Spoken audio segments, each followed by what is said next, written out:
నమస్తే, నేను మీ Gopi. Welcome back to our channel. ఈరోజు మన వచ్చరికి సీనియర్ జర్నలిస్ట్ ఎమ్మంది రామారావు గారు ఉన్నారు. సార్ నమస్తే. సార్ నమస్తే బాబు. సార్, ఆంధ్రప్రదేశ్లో కౌంటింగ్ అయిపోయి కూటమి అయితే విజయం సాధించింది. వీళ్ళు ఇంకా గవర్నమెంట్ ఫామ్ చేయకముందే టీడీపీ జనసేన కార్యకర్తలు అయితే ముఖ్యంగా కొడాల నాని ఇంటి మీద గుడ్లు విసిరేయడం కానీ, లేకపోతే అదేవిధంగా వల్లభనేని వంశీ వాళ్ళ మీద దాడి చేయడం కానీ, పేరు నాని వాళ్ళ మీద దాడి చేయడం కానీ, ఇలా చాలా విధ్వంసకరంగా ఘటనలు అయితే జరుగుతున్నాయి. ఈ నేపథ్యంలో కొడాల నాని గారు అయితే బాబు నన్ను కాపాడండి, రక్షించండి అని మీడియా ముఖంగా వచ్చి చెప్తున్నారు. ముఖ్యంగా పవన్ కళ్యాణ్ గారు మీరే మాకు దిక్కు అన్నట్టుగా అయితే మాట్లాడుతున్నారు. సో దాని గురించి మీరేం చెప్తారు? తప్పులు చేసేసి ఈరోజు దిక్కంటే ఎలాగవుతుందండి? కొడాలి నాని అసెంబ్లీ తాలూకు సభ్యత సంస్కారాల్ని మంట కలిపేశాడు. అంటే అసెంబ్లీ సచివాలయంలో నువ్వు అట్లాంటి భాష మాట్లాడతావా? ఎంతమందిని ఎంత నువ్వు అసహ్యంగా మాట్లాడావు.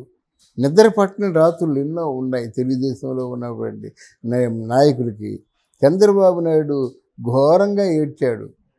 అప్పుడే కదా ఇది గౌరవ సభ కాదు, కౌరవ సభ, మళ్ళీ నేను ముఖ్యమంత్రిగా గెలిస్తేనే వస్తానని చెప్పాడు. ఇట్లాంటి హింస టార్చర్ పెట్టేసి అసలు వీరు మనుషులే కాదన్నట్టు. అదేంటి అంత పప్పు ఉప్పు 420 220 ఇదండి వాడికే తెలిసేట్లు ఉన్నాయా? ఇప్పుడు అవన్నీ జ్ఞాపకం రావు. ఆ ప్రభుత్వం వాడిని కొట్టించడం కాదు, వాళ్ళ మీద ఖచ్చితంగా ఉన్న ప్రజలు కొడతారు. కొడితే ఎలాగొద్దు? మీరు దాడి చేసినప్పుడు అవన్నీ న్యాయం అనుకున్నారే. మాటలతో దాడి చేశారు, భౌతికంగా దాడి చేశారు, అవన్నీ వదిలేసి అనుకుంటారా? లేకపోతే మన జగన్మోహన్ రెడ్డి అన్నట్టు ఆవిడ మా అభిమానులు ఏదో బీపీ పెరిగి కొట్టొచ్చు అని చెప్పాడు. అంటే అభిమానులు బీపీ పెరుగుద్దా? బీపీ పెరిగితేమో హత్యలు చేస్తారా? ఏమిటండి? అంటే సభ్యత సంస్కారాలు లేకుండా మాట్లాడుతున్న వ్యక్తులు, ఇంతకాలం మాదే రాజ్యం అని చెప్పిన వ్యక్తులు ఈరోజు అయ్యి బాబోయ్ మమ్మల్ని రక్షించండి అంటే ఎవడు రక్షిస్తాడు? తప్పులు చేశానండి, జేబు కొట్టేశానండి, తర్వాత ఏదో బంగారం దాచేశానండి, తర్వాత నాకు ఇచ్చినటువంటి 1000 కోట్లన్నీ దాచేశానండి, నాకు శిక్ష లేకుండా చేయమంటే ఎలాగవుద్ది? మీ తాలూకు అధిపతి అదే కదా, మనీ ల్యాండింగ్ కేసులో కదా ఇరుక్కున్నాడు. శిక్ష లేకుంటే ఎవరైనా చేయగలరా? అవినాష్ రెడ్డి మర్డర్ కేసులో ఇరుక్కున్నాడు, శిక్ష లేకుంటే ఎవరైనా చేయగలరా? తప్పదు, అది నమోదైపోయింది. మోర్ ఆర్ లెస్ ఖచ్చితంగా they have to meet the punishment. అందువల్ల అది కొడాలని ముందు ఆలోచించుకోవాలి అవన్నీ. అదే ఇప్పుడు ఆలోచించి నన్ను రక్షించండి అంటే, పవన్ కళ్యాణ్ రక్షించాడంటే ఫూల్ అవుతాడు. పవన్ కళ్యాణ్ ఇప్పుడు అందరూ కూడా పవన్ కళ్యాణ్ ఏంటంటే, ఓ నువ్వంత బంగారం, నువ్వు నాయన, నువ్వు వజ్రం, వెండి అన్నీ చెప్తారు. కానీ ఇప్పుడు ఎందుకు చెప్తారు? వాళ్ళని రక్షిస్తారని చెప్తారు. అలాగే అందరూ కూడా ఎన్ని నేరాలు చేసినప్పుడు కూడా మోదీ గారి దగ్గరికి వెళ్ళి ప్రపంచంలో నువ్వు ఒక్కడవే నాయకుడని దండం పెడతాడు. అలాగని మోడీ హత్యలు చేసేవాళ్ళని, అరాజకాలు చేసేవాళ్ళు అందరినీ కాపాడుకుంటూ పోయినట్టు చివరికి ఆయన ఉనికిగే ప్రశ్నార్థకం అవుతుంది. అలాంటి పరిస్థితులు రాయించుకోకూడదు కదా.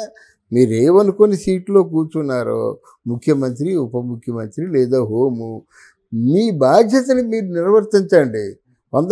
తప్పు చేసిన వాళ్ళందరూ కాలు పట్టుకుంటే వాళ్ళందరినీ క్షమించేస్తే చీ అంటారు. కాదంటే ఇప్పుడు ప్రస్తుతం ఇలాంటి గలాభా జరుగుతుంది కనుక ఎవరైతే దీనికి కారకులో వాళ్ళని పట్టుకొని శిక్షలు వేయండి. అది పార్టీలకు అతీతంగా వేయండి. అంటే కొడాలని ఏమన్నాడంటే, మేము చెప్తుంటే కేసులు కూడా తీసుకోవట్లేదు, పోలీసులు కూడా మాకు సహకరించట్లేదు, వాళ్ళు మా మీద దాడి చేస్తున్నా సరే పోలీసులు కళ్ళు విప్పు చూపించి కేవలం మాకు చూస్తూ ఉండాలని చెప్తున్నారు. దానికి మీరేం చెప్తారు? పోలీసులు సహకరించకపోతే నిన్న 9 గంటలకి దాడి చేస్తే వర్మగారి మీద ఇప్పటి వరకు ఆచూకీ లేదు. వాళ్ళు పోలీసులు సహకరించినట్ట. పిన్నెల్ల రామకృష్ణారెడ్డి ఎవరుంది పేరు, మరి ఆయన 3 రోజులు పోలీసులే కదా ఆయనకు ఆశ్రయం కల్పించారు. మరి పోలీసులు సహకరించకపోతే ఆయనకి ఎలాగ ఆశ్రయం కల్పిస్తారు?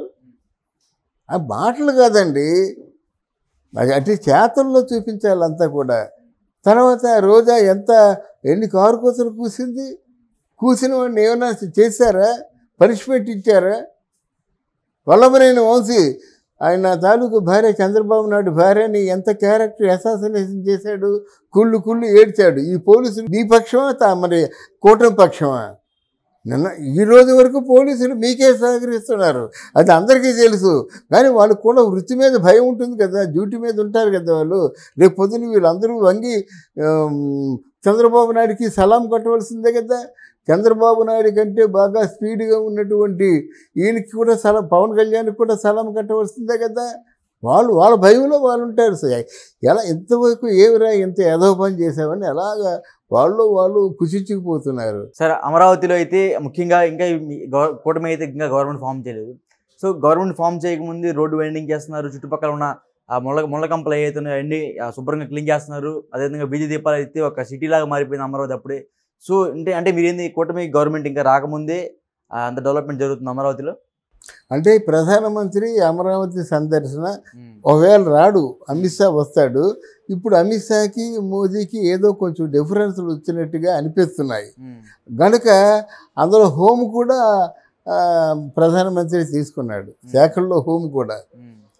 అలాగే ఇంతకాలం కూడా మన మోదీ గారి పక్కన కూర్చున్నటువంటి అమిత్ షా ఎక్కడో చివరిలో కూర్చున్నాడు.